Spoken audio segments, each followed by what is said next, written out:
live. I'm looking, Tony. Why And don't are you look on? we, You can look on YouTube. Hello, hello. Welcome let me give him the to link. Better Pickleball and Into Pickle, Hello. and together we're via Pickleball. Yeah, sometimes just technology just doesn't work. The original stream didn't work. Too bad, so sad. Um, I do have to do one quick thing here, Tony. Why don't you? Are you saying hello to everybody? Yeah, I'm pulling up the new stream so I can send send it over to the people waiting. Well, awesome, because I will start talking just a little bit. We are going to be talking about the Pickleball Summit today. And actually, we are going to be, we have some of our other presenters last week.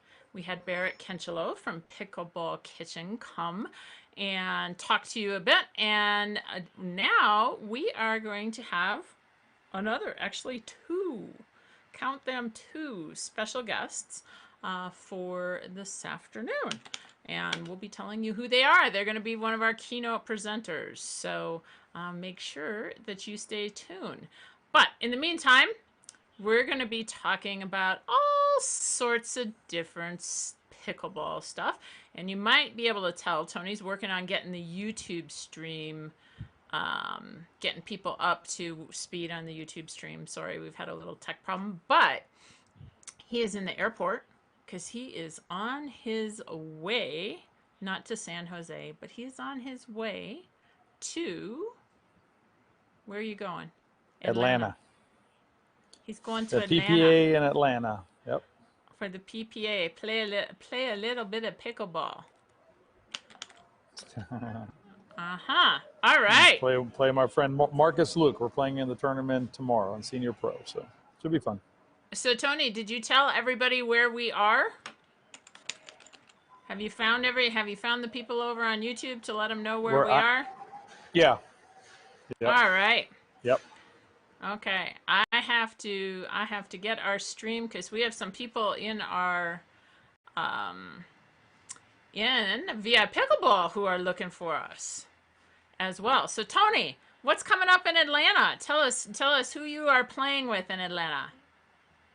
So I am playing with Marcus Luke, my friend Marcus and I. We played a couple of tournaments already. We played I think it was the APP, I think it was, down in Delray. That one was a lot of fun. I can't remember if we won 2 matches or 3 matches, but we had some nice battles. We played against John Sperling, our friend John Sperling, and Barry Waddell from Florida. And we played against Marius Mitrofan, and then we played against Brent Wawayole. I don't know if I'm saying that right or not, and Scott Fleigelman, our friend from Babolat. So that's kind of a mouthful.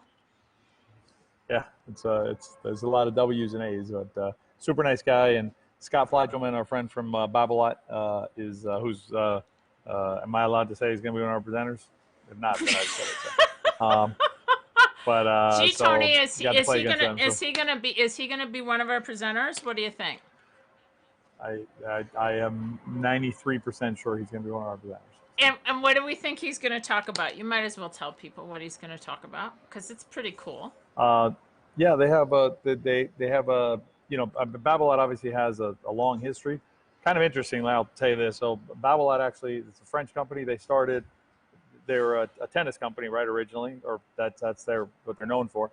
They got their start by coming out with the original gut string, which was actually made from gut, so literally. So they came up with the original gut string, is my understanding, and that's how they got into the sport. And then Rafael Nadal uses their racket. The American player Andy Roddick used their racket. Oh, did he? I didn't know he was a Babolat player. Yeah, he used the blue one. It was similar to Nadal's uses the yellow one, and Roddick used the blue one. And they made the foray into pickleball, I want to say 4 months ago. I played with their paddles. I've enjoyed them. I like the weight on them, and they're a nice paddle. And what's interesting is they went with a yellow edge guard. With a yellow edge guard, 95% chances about. I think Rogue paddle might use color edge guards too, but all of Babolat's paddles are yellow edge guard paddles. So anyway, so they have a technology that from tennis, because they obviously have huge R&D and stuff like that. So they have a technology that, as I understand it, it helps with the tennis elbow, kind of like Pro Kenix has, for the arm. And so they have a paddle that they just launched, a new paddle that I know that you and I are anxiously awaiting a version of it so we can try it out and see if how it feels. So that's, I think we're talking about that and just paddles and kind of what's going on with Babolat in the sport. So it should be really interesting. Cool. All right, so we have another presenter that we actually just shot. Since we're talking tennis, we might as well talk about the other presenter that we just shot her presentation for the Pickleball Summit. And by the way, the Pickleball Summit is coming up June 27th. We've got the dates below, June 27th through the 30th. It is a free online summit. We're going to start registrations June 1st. If you want to stay in the know, get on the list. It's wearepickleball.com/7tips, TIPS. That way you will be in the know, because we have somebody who's done we have a lot of people who have done some pretty unique things. We've got somebody who's in the Pickleball Hall of Fame. Did you know that? One of our presenters is in the Pickleball Hall of Fame. Yep. So we have... I would say at least one. Might be more than one. One for sure. Just one. Just one? I looked today because I'm going to start nominating, because we got to nominate some of these folks. They got to be in the Hall of Fame too. Well, because I didn't know if the two of them were in the Hall of Fame. But they're Hall of Fame. A lot of our folks are Hall of Fame quality for sure. Oh, absolutely. Even if they aren't there, the Pickleball Hall of Fame is still pretty new. And they've only been inducting about 4 to 5 people every year in that class. So, so we have a Pickleball Hall of Famers. We have people who have, I'm going to say this one before you talk about the other person. We have an internationally renowned stretching coach. In fact, that is his jam. He's written multiple books. He is called The Stretch Coach. It is Brad Walker from Australia. And in fact, I was really surprised today. I don't know if you've ever seen it. I post some videos from them once in a while. Bob and Brian, the most famous physical therapists on the internet. Okay, so Bob and Brian. Well, guess who they were talking about his book today. That it is like the go-to stretching book. So I'm super excited to have. I've been like a fan, because I recommend a lot of his stretches and use his materials. So to talk with him, and when he said, "Oh my goodness, I get to talk about pickleball," he said, "I can't wait to talk about that." And of course, in that really great Australian accent that he has. So he's a good one. That's awesome.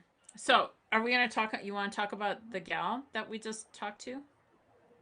Yeah, that was super interesting. I've gotten to know Gigi a little bit. So one of the best doubles tennis players in the history of tennis Hall of Famer. If you know tennis at all, the Grand Slams are the big tournaments, right? So like Wimbledon, French Open, Australian, U.S. Open, those are the 4 Grand Slam tournaments. And so, you think of like, I think doesn't Federer has like 18 or 19, I think, something like that, Grand Slams, I think somewhere around there. Gigi 17. So that's a lot. I think that's more than Serena has, I think. It's just a lot. It's just a lot of Grand Slams to win that many Grand Slams. And she also has 2 Olympic gold medals. So, I mean, you can't do much more than she did in tennis, as a professional player. And so, but she actually lives in Tampa.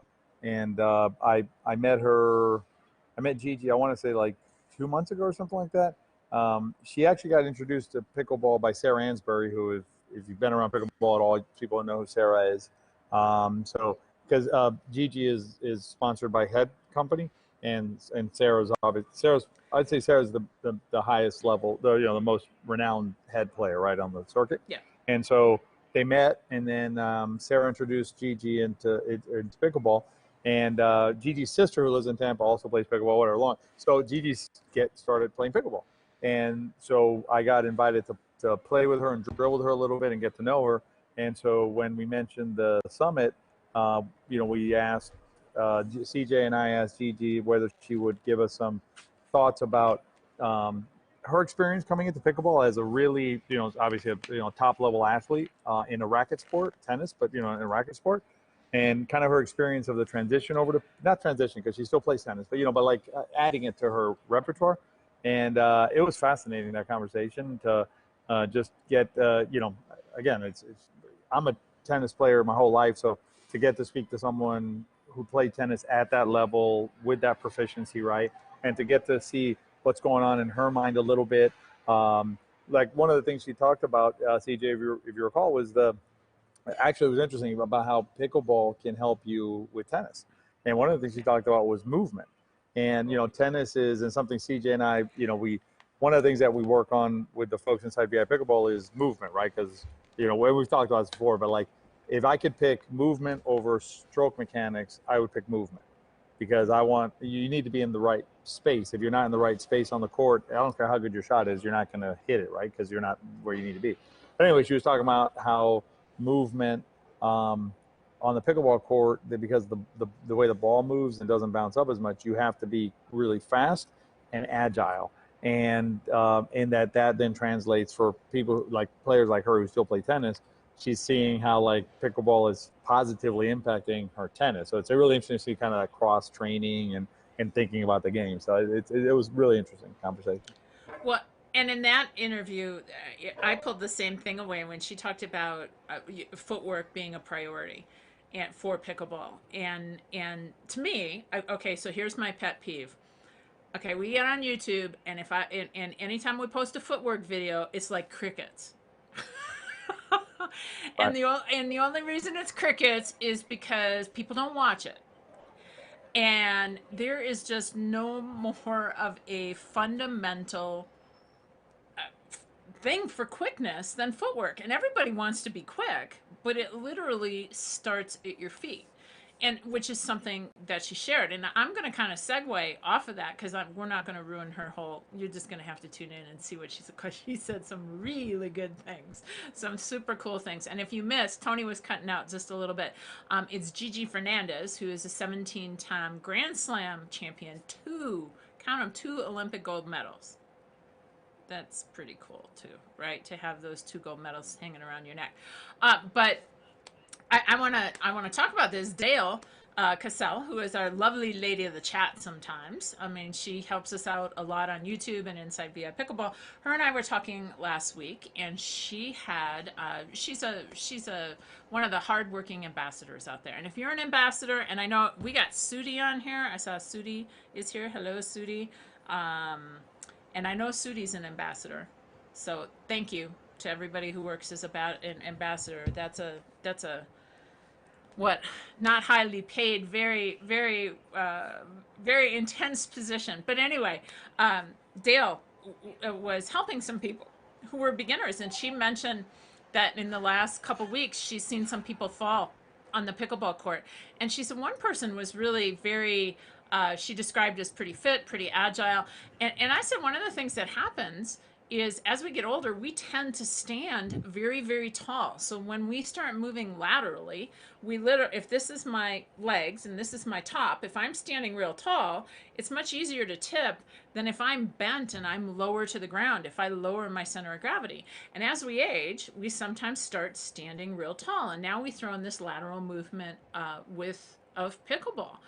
And learning how to move laterally is a skill, especially if you don't come from tennis.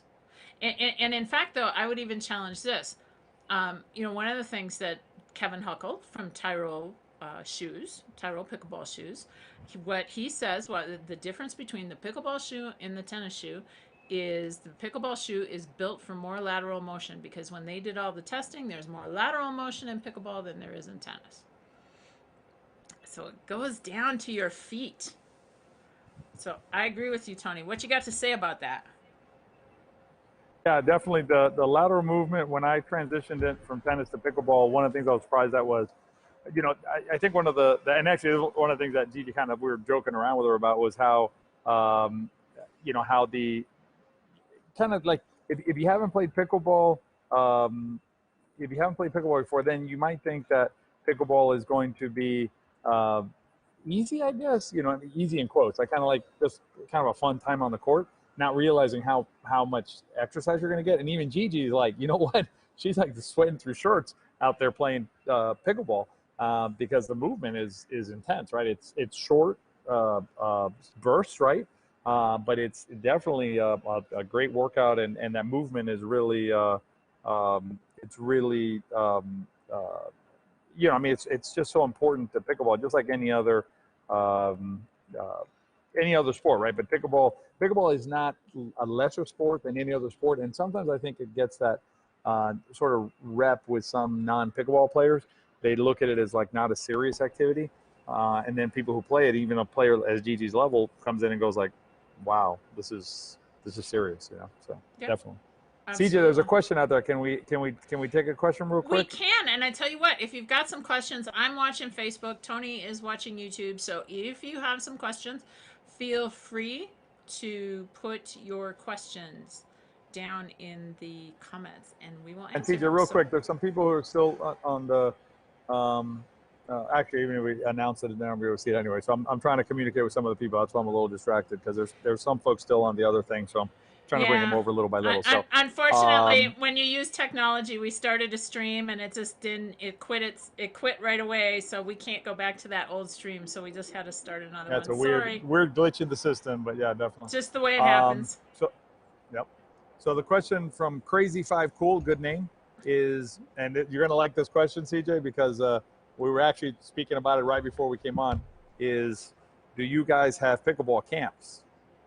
What? Really? What? It's like a plant question. Really? Oh, I that's a know. plant. You would think it's a plant if it wasn't in the YouTube. I think it was a plant. Yeah. Oh, that's pretty funny. Did you put this person up to it?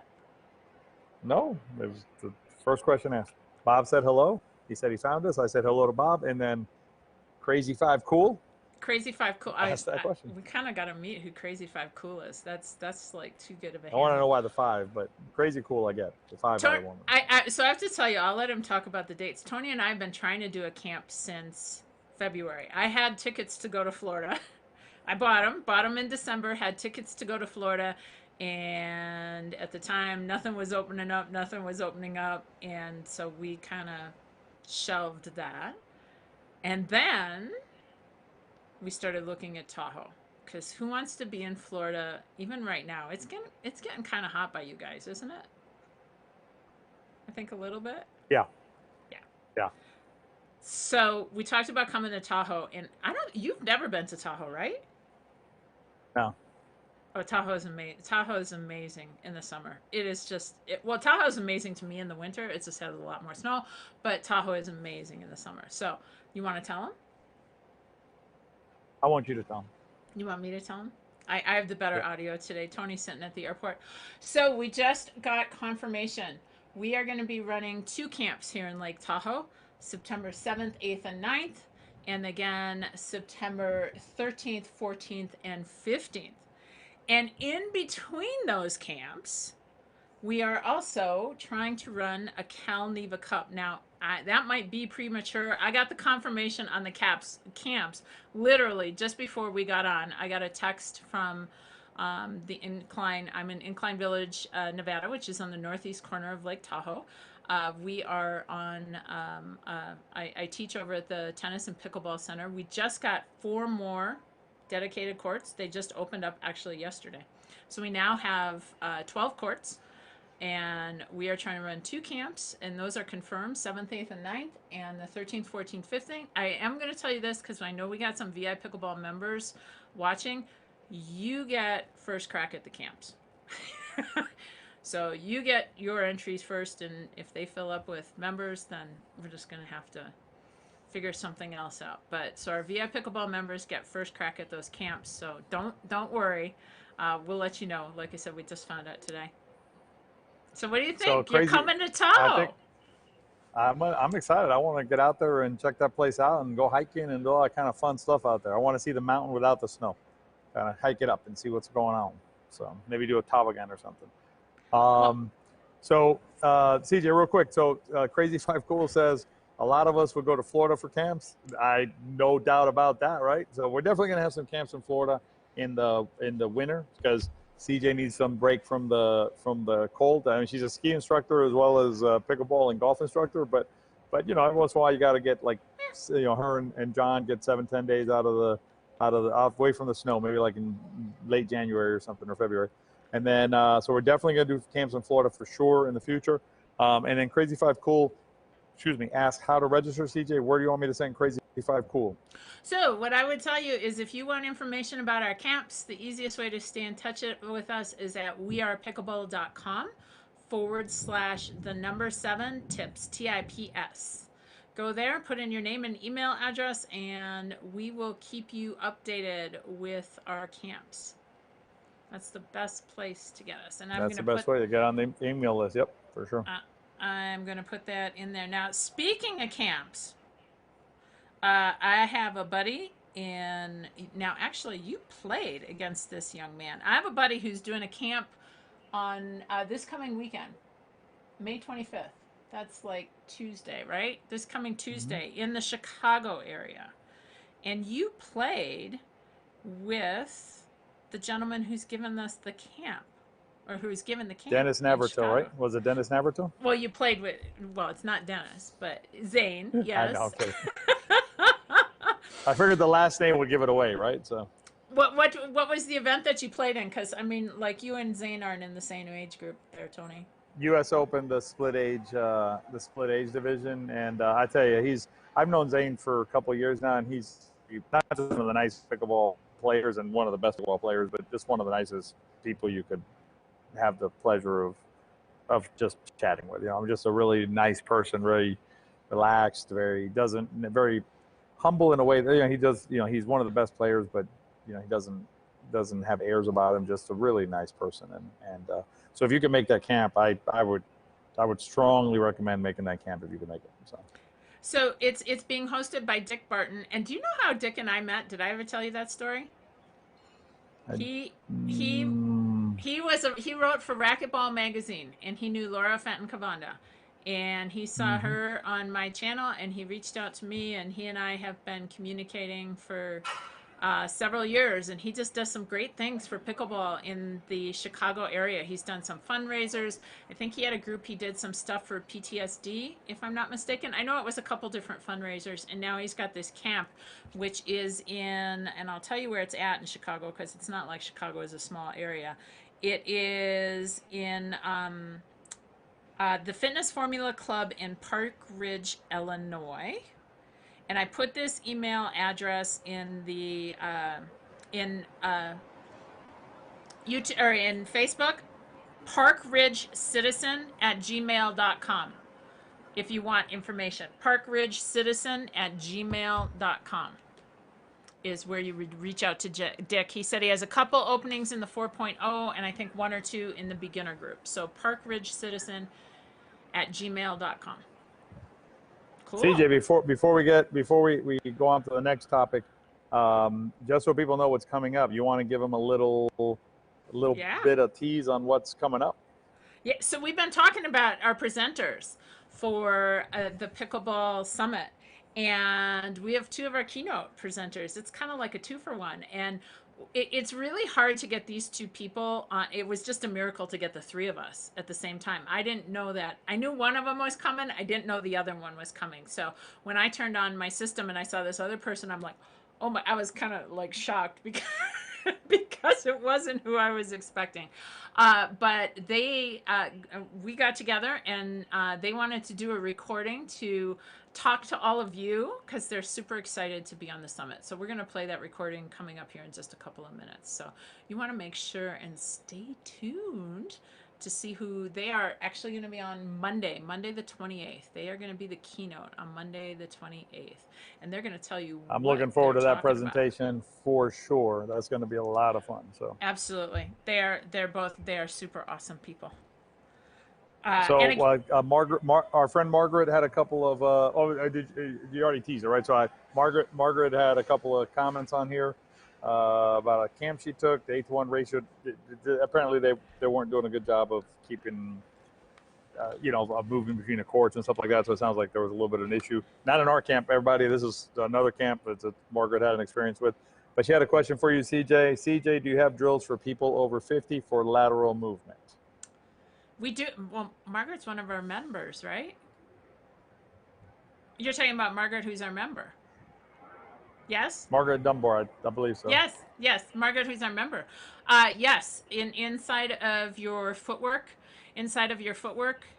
section in VI Pickleball, we have a whole course on footwork. There's a course on lateral movement, and we will be adding some drills, especially now that I can get out on the pickleball courts. I couldn't do that. We had no indoor pickleball here all winter, so I'll be recording some additional drills. But what I would do is go into that footwork section and start to do some of the drills that are already in there, Margaret. Those are good ones. You could do some in some snowshoes and stuff? They have snowshoes that you can run in, but lateral movement, that's pretty hard in snowshoes. Have you ever snowshoed? It's hard. Yes, I have. Yeah, it's not the easiest. That's the pace that I like to ski on, those snowshoes. Ginny Katowski on Facebook asked, stretching would be great. Are you going to have some off-court training or nutrition at the summit? We're going to have a variety of subjects. So yes, we will definitely have some off-course and fitness. We'll talk about this next week, but we got some stuff. We got some like super cool stuff. Tony and I have been doing some off-court training on the computer. And I got to tell you, it's crazy how good it is. I have to tell you, I have been playing better and better and better recently, and I just haven't had I'm nursing a back injury, and I haven't had a lot of time to get out and play. And there's a couple of things that I've been doing indoors. It's all been off the courts, but this is like the big one. We'll tell you about that next week. And we are trying to get someone with nutrition. Go ahead. I did the what do you call it, the boss drills today, because I needed to get ready for tomorrow, right? And I just needed some court time. I needed just paddle on ball, field paddle, get a feel for the just distance, get the body positioning right, stuff like that. And it was super helpful. And I play senior pro. I play competitively at the highest level of my age group, right? And those be the boss drills that we have inside the community were awesome. And so anyway, so if you're a VI Pickleball member, I filmed it, and we're gonna put it up in the next few days. So it's gonna be a lot of fun. But that's a really good drill for you to do.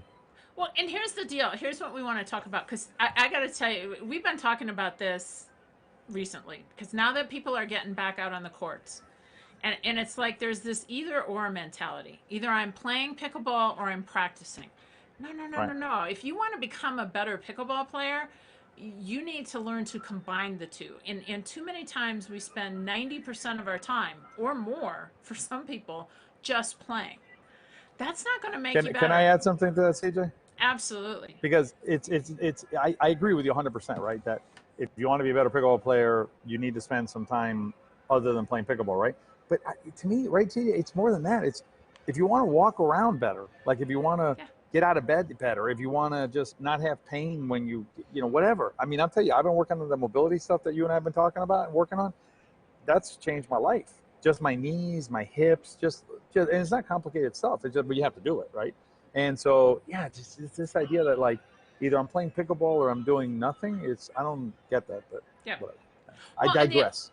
But the other thing is if I'm not playing pickleball, I'm not improving. Baloney. I mean, we have one of the things that we do inside of VI Pickleball is we have some indoor drills. And this winter there were a lot of people, myself included. I didn't play from December until, what was it? I think late April when I hit the courts. Mm-hmm. Did not pick up a pickleball paddle other than in my house to do footwork drills, to do mirror drills, to do those sorts of things. So I did a lot of training inside, and I would tell you I'm playing better pickleball now than I did at the end of the year last year. I'm faster. All that stuff pays off. It all pays off. Absolutely does. You know, and it's just like right now, one of the things, and I'm going to congratulate Tony on this. So one of the things we talk a lot about balance. And because I got to tell you, if there's one thing that you need to be doing besides stretching, stretching is a big one. But if there's one thing that you could do that will improve your pickleball game, it is to improve your balance. Period. And if you are, even if I'm going to tell you this, if you're over 30, your balance is getting worse. That's what the science tells us. If you're over 50, it's getting worse. If you're over 60, it's getting even worse. But it's something that you can correct in real short times. And Tony has been working hard on his balance, just little things, right? What? How much Yeah. time are you I'll spending a tell you, day on your balance? a couple of minutes, CJ. It's not that long. And I'll tell you this: if you're watching this and you don't believe what CJ's saying, now be careful. But do this: stand up and hold on to, like, have a chair next to you, right? Stand up, stand up, lift one of your feet off the ground, ground the other foot, lift one foot off the ground, right? But put your hand next to the chair, right? But not holding it, and then close your eyes. Don't fall down, please. But try that, and you're going to see that. You're going to be like, holy moly, that's crazy, right? And that's the kind of stuff you can do. CJ says, like, she's like, well, do it when you're brushing your teeth, right? You're brushing your teeth, lift that leg up, brush your teeth, right? I mean, little things. So, Yep. So crazy. do your balance. CJ, we got a question on here. You got it. Yep. All Absolutely. right, so let's see. The question Lisa asked, and I always mispronounce it. I apologize if I'm doing it again, but I'm terrible with names. But could you cover the topic of staying calm during competition? My heart just races like crazy, even though I'm relatively fit. Crazy Five Cool basically seconded that question. So I'm going to give sort of my 2 cents if I can, CJ, and then maybe we can kind of have a conversation about this. So I think adrenaline's a thing, right? So when you're out there, you're playing, and one of the things I want to. So when we did the study on the book club with Coach Peter Scales and mental and emotional training, things like that, he focuses on Billie Jean King, right? And so he talks about Billie Jean King as one of the greatest tennis players, right, in history. And she basically, she said, like, when you feel pressure, you should be thankful. You should be thankful that you feel some amount of pressure, because what that tells you is that you care. Like, you care about what you're engaged in. It's not something that you don't care about, and whatever happens and things like that, right? But now what you have to do is you have to take that appreciation of the pressure, right, and caring, and then maybe I don't know what, like, balance it out, like kind of like chill it out a little bit, right? And I would say, like, the easiest things are breathing, right? I think breathing's really important, but I will tell you this, and see, I'm going to hand it off to you, but what I would suggest to you is this: think about it before you get on the court. In other words, if you get on the court and then start and then at that point you're like, oh, I need to calm down, it's too late. Okay? What we recommend is we're at Pickleball Therapy Live, right? Listen to our podcast, Pickleball Therapy, on your way to the courts. They're 12-minute podcasts. Go back to episode 9, right? Episode 9 with Coach Peter Scales, 10, 11. Listen to that 12, 15 minutes on your way to the courts. Trust me, you'll be on the court and you'll be like, so relaxed. So, CJ, what you think? Okay. So, as Tony said, he's got Peter, Coach Pete on the Pickleball Therapy podcast. Please go back and listen to that. We have been reading that book since December. Coach Pete's book, highly recommended. Compete, Learn, and Honor. And by the way, you might see him sometime in June, maybe, right? Wink, wink, wink, wink. We'll talk about that in another time. But as Tony said, there are so many things that you can do, but if you're waiting until the day of the tournament, it's not going to help you. You have to do it beforehand. Now, I'll give you one quick thing. 2 weeks ago, Leslie. Or CJ, can I interrupt you real quick? I don't think they're even talking about tournament. I think they're talking about just play, right? Just play. So right. I would suggest also, just on your way to the courts, right. Direct play. Take 10 minutes to think about it. Sorry, CJ. Because here's the thing, I thank you for interrupting me, because here's the thing. Sometimes I hear people say, well, you talk about tournaments. Okay, tournaments, rec play, most of the stuff is pretty much the same. Yes, there are a few things that we do a little differently when it comes to a tournament. But for the most part, it really translates. And the nerves translate to, I don't care if it's a tournament. What about the first time you get invited to the private game, or the first time you're playing with people that you don't really know, or you go on vacation and you look up places to play and you go to a new place to play. Those are all times that cause most pickleball players stress. So I'm going to share one of the things, and this will tie into what Tony talked about, breathing.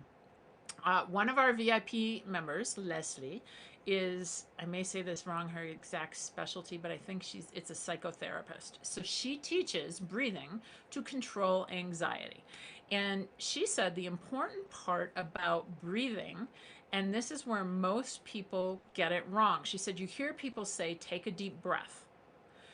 But the important part is the exhale. Her recommendation for out on the pickleball court, so she played around with this and I've been trying it, is you breathe in through the nose. So you take a big breath in through the nose, and when you push it out the mouth, it sounds like.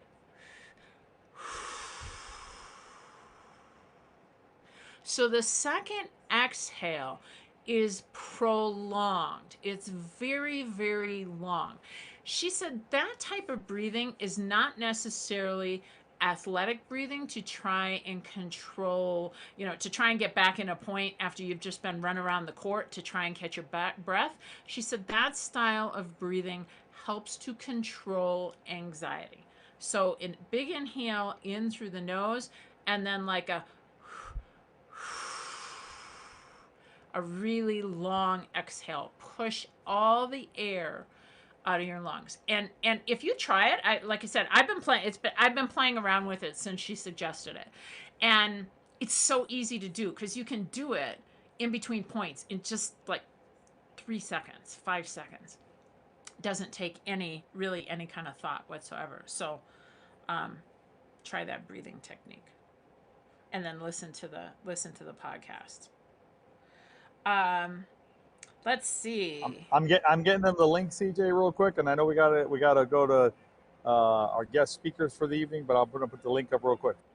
You know it. Let's see. So we did have a question from Laurel over on Facebook. She said, "How do you convince a 3-0 player who has a strong drive, usually their third shot, to learn the third shot drop?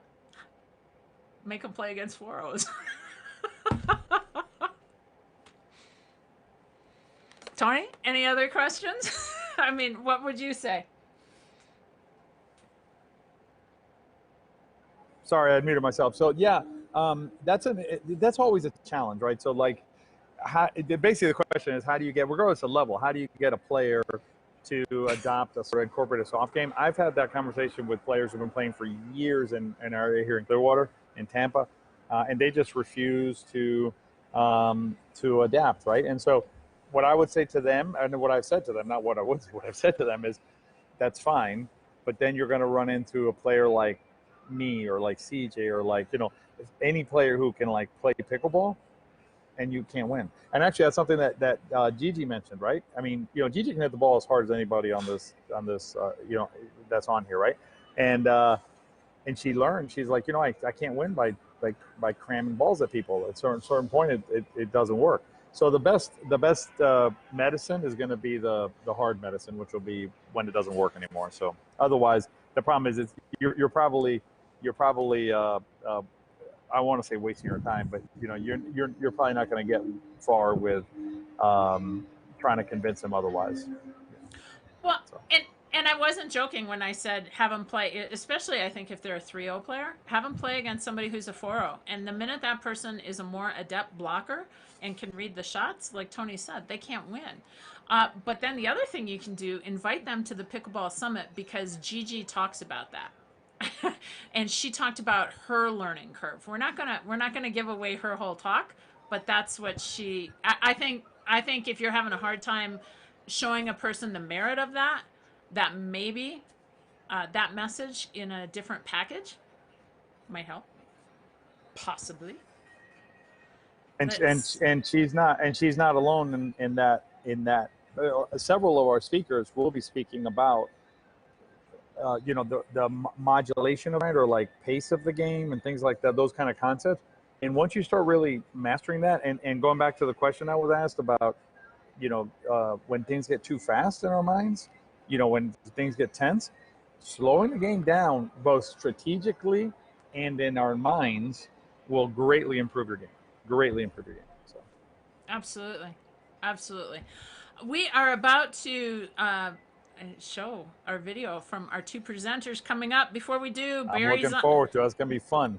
Barry is on. Hello, Barry. And I got to tell you, now he gave some pretty nice compliments, but Barry's been working his butt off. He has worked so hard on his pickleball game off the courts as well as on the courts. And he said, you guys really helped me carry one or two thoughts when I was playing and nobody really knew. He's talking about the mental thought. He's been very active in the book club. Balance work really helps. Getting my hip flexors stronger for the split stuff is a game changer. And he's been working hard on his balance. In fact, I don't know if you were on when we had one of our live coaching sessions, and he had gone and he'd gotten some PT, and the PT put him on a Bosu ball, the dome ball, and he was saying, "Oh yeah, game changer. That was a hard one." But here's the deal: you don't need a Bosu ball.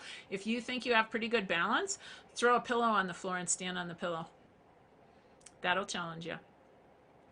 Cool. I shared the link, by the way, to episode 9 in the YouTube. So if you're interested in that, you can just copy that in. It's on Spotify, but you can find it on Apple, Spotify, just Pickleball Therapy. Episode 9 is the first one. Listen to that one. If you like it, keep going. So. Yep. And if you want updates for the summit, don't forget, you can find us at wearepickleball.com/7 tips. You should be seeing all of those links inside of the comments. So I'm ready. I want to hear this. What's going on? Let's do this. I think it's time. So here's our special presenters. They shot a video just for you because they're really looking forward to the summit. So here we go. Pickleball Summit 2021 has so many fantastic presenters, but I have to tell you, we have the cream of the crop when it comes to pickleball coaching. So drum roll, please. I want to introduce not one, we got a 2 for today. Our friends from Primetime Pickleball. Welcome, Jordan Briones and Nicole Havlicek. How are you today? Doing great. Doing good, CJ. Happy to be here. It is so awesome. Thank you so much for coming back to present. Last year, of course, Nicole, you joined us on a Summit 2020. And I have to tell you, I'm thanking everyone because, Nicole, you were so gracious. You jumped in. You helped with everything. We pulled that together in such a short amount of time. Thank you so much for that. You were a wonderful presenter, and our audience loved what you had to say. So thank you for all of your help for last year. Thank you. I really enjoyed it, and I was so happy to do that. And I was amazed at how quickly you pulled that together. So, as I said many times, then like a total hat tip to you because I don't think I could have pulled it off the way you did, and I really enjoyed it. Well, and now this year you're bringing that crazy sidekick along over to on our screen to your left along with you. Jordan, welcome to your first summit. Yeah, CJ, thank you. I'm excited to be here. And yeah, I'm excited. So let's start out. We're going to do, Jordan, ladies first. I want to hear from Nicole, if you would. Why don't you tell us a little bit about how you got involved in pickleball? Sure, CJ. Once again, I'm super happy to be here, and thanks so much for inviting me and us back to the Pickleball Summit 2021. I had a blast last year, and I'm glad that people really seem to enjoy it, and hopefully we can bring the same excitement, enthusiasm, and tips to the pickleball community this time around. And so basically it had started in pickleball. Everyone has their own story, but they all seem to kind of have the same theme. I basically, as many did, came from a tennis background. I played Division I college tennis at UC Berkeley, and then I tried a corporate career for a while, and before becoming a tennis I absolutely loved and didn't know that I would love it as much as I did. And the first time I came across pickleball was when basically at a tennis academy, and we were waiting for pickleball to finish, and I had the first time it happened, I just like looked out on the courts and I'm like, what is this? This wiffle ball and these paddles and these mini courts. Like I had no idea what was going on. I'd never seen it before or heard of it before. And this was probably in 2000, I'd say 16. And that was my first introduction to it. And I was really like, oh guys, can you guys get off so we can start our academy? Like I didn't really know what I was looking at. And but then I got to talking to them and they explained it to me and I saw how much fun people were having. I was okay. I started warming up to it. And then I ended up going on this retreat in definitely in Mexico. I think it was possibly Cancun. I can't recall. And I was the tennis coach on this resort trip. And there were just these like pickleball fanatics. Pickleball was not part of the trip. It was like a sports getaway trip and tennis was part of it. And but there was a really active and engaged group of pickleball players, and they just were like drawing lines on the courts, adjusting the net accordingly. They brought all the paddles and the balls, and they, as the tennis coach, they're like, "Hey, have you tried pickleball?" And I was like, no. And so they brought me in to try it. And I just had like such a blast and I couldn't like believe how fun it was. And I'd seen it at that point, but I'd never played it. So yeah, wow. I kind of caught the initial bug and then I went back to home to California and got kind of caught in my routine. And I didn't really know where it was. I didn't follow up so much with it, but then pickleball kind of cropped up again. I got invited out to play with a friend, and also we happen to be doing this big pickleball event at our club now because pickleball was coming to our tennis club. And so I played like once, maybe twice, and here it comes, and I'm helping with this event to put on the event. I had to learn a bit about pickleball in order to help, but luckily I wasn't the coach of the event at that time. Actually, Jordan was the coach at that time, and that was our first meeting. Jordan came out to the pickleball club to help us put on this awesome event that of course went fantastic because people just, they hear about pickleball, it's exciting, they come out, they play, and like they're hooked. As many of you watching probably are aware that that's the story. So Jordan and I met at that event. He was the coach, he did a great job, and then he's like, hey, it looks like you can hit a ball pretty well. And I was like, yeah, I have some tennis in my background. And he's like, why don't you come out to play with me and my friends next week? And so I did, and I had ball, and so every Friday I was going out. And yeah, that's basically my intro to pickleball and what got me started. And I met Jordan that way, and the rest is history, as they say. And Jordan's gonna talk a bit more about how things evolved from that point. Well, that is awesome. And what's so funny is when we get involved in pickleball, it is just like hooked, right? I mean, Totally. it's just totally hooked. Okay, now we know the story of how the two of you met, but I still don't know this. Now, I think Jordan, you and I think the very first time we met, and I don't know if you remember this, was a tournament in Sacramento. And I think it was one of your very first tournaments. You and Katrina were playing in a tournament indoors. It was at that big basketball. Courtside. Yeah, exactly. Which was one of the first times we met. But why don't you tell us, how did you get introduced to pickleball? Yeah, so my story is probably pretty similar to a lot of you watching, but so I was a pretty, good high-level recreational tennis player, and I was playing tournaments, and I was involved in some leagues and things like that. This is in my early 20s, so I was just having a blast playing tennis, and then there became a certain point where it was just a little difficult to find people to play that were my level. So like setting up matches and stuff, I couldn't just show up to the courts and just play. So it was just getting a little difficult at that time.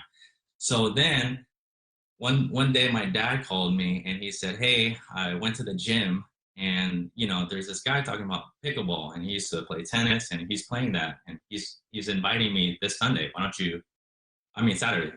you go with me? So I was like, probably like everyone else, like, pickleball, what the heck is that? What does pickles have to do with sports or like whatever, right? So my dad And I remember this, like sat down, I think the day before we went out, and we went on YouTube and we typed in pickleball, and we probably watched some gold medal matches or just watched some content on YouTube at that time. This is like 6 to 7 years ago, and it was just cool. And we watched this mini tennis court, which we thought, because my dad also was a tennis player, so we just watched these paddles hit this ball, and we were like, wow, this looks easy. This looks easy, and it looks fun. Like, it looks like a small tennis court. We're like, okay, yeah, we'll try it out. So at that point, I was eager to try it out. So we went out that Saturday, we played, and all I could remember, kind of like Nicole said, and also a lot of our stories, all I could remember is just having a lot of fun. And literally from that point on, so I worked full time, at my job Monday through Friday. So I didn't have any time to do any recreational things. But from that first Saturday, probably for the next year, I did not miss a Saturday. So for at least like 52 weeks straight, we played pickleball every single Saturday. And yeah, and then obviously there's a lot of things we had to learn.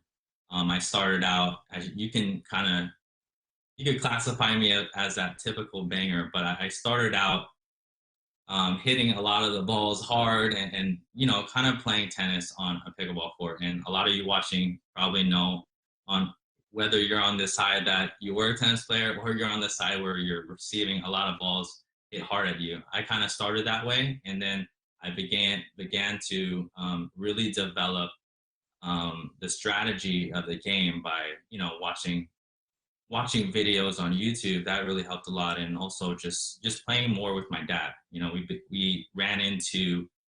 began to run into some solid 4-0 players. So like as soon as we started playing the game, we had a lot of the skills, so it was pretty easy to play players like 3-0 players and stuff. We began to beat them really easily. But it's when we ran into some really good solid players, we really had to reevaluate how we played. So anyways, that's how I got into the sport, and that's where I am now. I will tell you this. One of the first things I remember about you, Jordan, was I was watching him play, and it was still very early in your pickleball career, and so you didn't have all of the skills that you have now, but the talent was there. And I remember going, man, he's fast.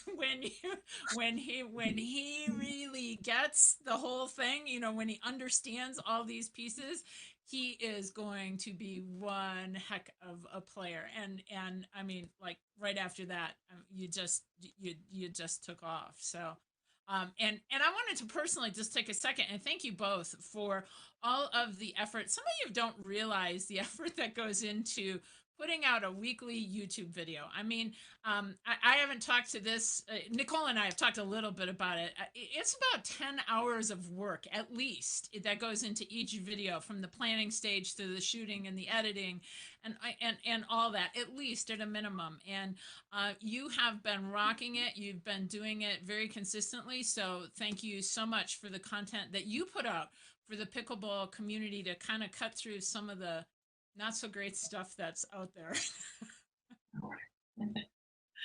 Yeah, well, thank you, and we love doing it. I couldn't do it without a great business partner, Nicole. So she does a lot of stuff. Well, tell us. Thank you so much. Tell us. Oh, sorry. Yeah, I just wanted to say, yeah. No, go right ahead. Sorry. No, go ahead. Thanks, Jordan. And I'm we're a pretty good dynamic duo, so it's fun and exciting to put these videos out. And it does a lot of work, and right back at you, CJ. Congratulations on everything you've brought to the world, and we appreciate it, and I'm sure the pickleball community appreciates it. There's like so much room for teaching people, and you and I and Tony and through Primetime Better Pickleball and Into Pickle and We Are Pickleball, we're just trying to help people get better, and it's doable now in this day and age with this technology, which is exciting, and we're happy to contribute, and thank you for your contributions as well. Hey, you're very welcome. So now, I'm sure people are waiting.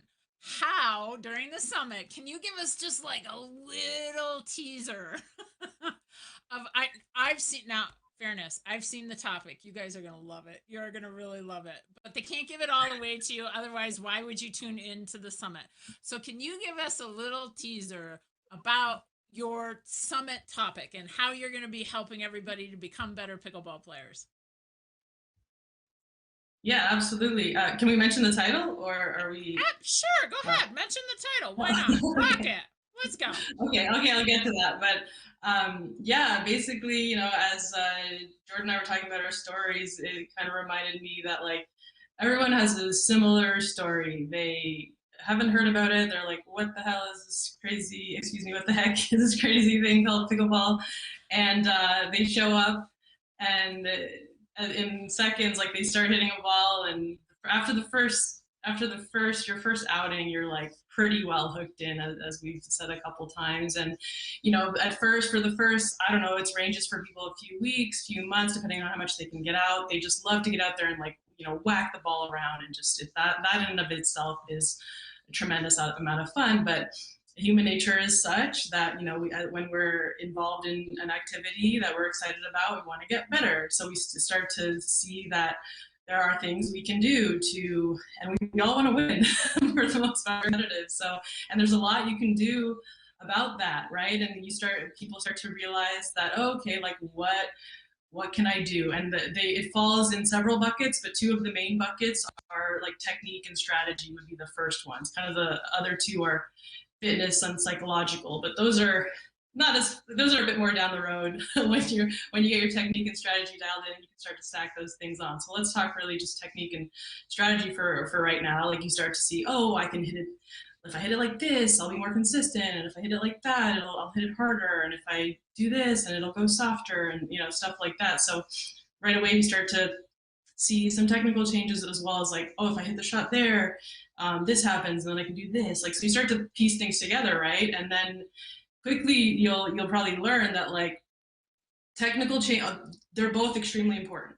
But often to really take your technical to the next level, it requires a tremendous amount of focus, consistency, showing up day after day, or like several times a week for weeks on end or months on end, to improve like one technical aspect of your game. And that of course is extremely important. And you should be working on something technical at practically all times. I'd say no more than 1, 2, maximum 3 technical. I would say stick with 2 at most. Things that you're trying to change right now in your technique, whether that be on your serve, your ground stroke, whatever that is, be doing it something at all times to up your technical level. And as I said, that takes a while, right? But it's necessary. But something really exciting things that you can do that will make changes in your game in a more overnight, very quick fashion. And I know this because we get comments on our channel and from our course about people saying like, hey, I did the A, B, and C change, and I saw a change very quickly in a day or a week, and that really cleared things up for me. Now I stopped doing that totally, and it's really upped my level just like kind of quick. And like there as I said, there are changes that do that, and there are changes that don't do that. There are longer term and shorter term feedback, but why not get the low hanging fruit, as much of that as much benefit out of that as you can, right? And those changes really end up being like strategic. It's because it's more of a decision to do something strategically different. Sure, if you don't have the technical skill to execute that strategy thing, then that's kind of another category of strategic changes. But there are a lot of things you can do that are in your arsenal right now. You can hit that shot, you're just not knowing you should hit the shot there instead of there, or move here instead of there. So we're going to basically, in a nutshell, our presentation is the top 10 most common strategic pickleball mistakes that people are making out there. In a lot of cases, in these 10 specifically, there's things to do right away that will really close down defensive gaps you're not aware of, or exploit offensive opportunities that you're not aware are there. or change something where you think there's an offensive opportunity, but that's really not what it is, and you should do this instead. So our presentation is going to go into these more changes you can put into your game today, because they're more of a decision that you can see a benefit from in a more expedited fashion, to use a big word. Sometimes I do that, I'm sorry. So yeah, that's in a nutshell, that's what our presentation is about. And Jordan's gonna add on to what I just said in a moment with a story here. Cool. Well, tell us more, Jordan. We want to hear more, because we're already dialing in 10 things and things that can help right away. I mean, that's a big one. That's a lot to live up to. So what have you got for us, Jordan? Yeah, so I'm just gonna kind of explain or just tell you a little story. Like I said in my introduction, I started playing pickleball with my dad, and I did have a tennis background, and some of you can relate, and some of you can't, but that really doesn't matter. I had a skill set that I brought in, and my skill set was tennis. So me and my dad, like I said, we loved the sport right away. We played every single weekend, and we found us getting better and better. And at that time, this was about 6 years ago, there wasn't in our area, there wasn't that many players yet, right? And we actually, at that time, there was 0 dedicated courts. I mean, you look today, there's like so many around everywhere. It's just crazy. But there was 0 dedicated courts, so we were on a tennis court with lines. But anyways, my dad and I, we loved it. We started, quickly picked up the game because of our previous skills. But like I said in the intro, once we ran into some solid, like I would say 4-0 players, that's when we really needed to reevaluate our strategies, or think about like how, like, what's going on. And these gentlemen, they're really good friends of ours now, but they're like older than my dad, right? So I mean, I was hitting as hard as I can, I remember, and I remember getting frustrated. There was actually a time where we just said, all right, dad, we're gonna just lob the whole game, and they can't, there's no way they could beat us, like, because I have good defense, and like, I'm quick. So we would lob and lob, and we would just try different things. We would try different things. And I remember actually my dad and I, at some point, this is maybe 3 months in, we sat down and like studied the game. We watched some videos, and we watched like the gold medal matches at that time. So all that to say is, like, we began to understand the game more, and the shot selections and strategies that higher level players use. And as soon as we started to implement those kind of strategies and things to do, not to do, when to attack, when's a good time to attack, when not to attack, we started learning all these things. And then I remember, like, we finally beat that team. They were like the team to beat in our area at that time. And then, from there, that's when we really progressed. And then more and more tennis players from all over started to come out of, just come out of everywhere, and we had a lot of a lot of people to play. But that's kind of my story. And with this presentation, we're really that's what we're focusing on. You really, it takes time to develop technique and certain shots, and build on your arsenal. Even me, I'm trying to continue to learn new shots. I'm watching the top players all the time, so that I can know some new things that are coming out, and some things that I can add to my game. But the strategic aspect, and knowing what shot to hit, and when to hit it, we have a course on that. But also, this presentation is going to go over a lot of that stuff and those things can really, really make some significant changes without you actually putting in hours and hours of work, working on those strokes, which you need to do. But just like Nicole said, so.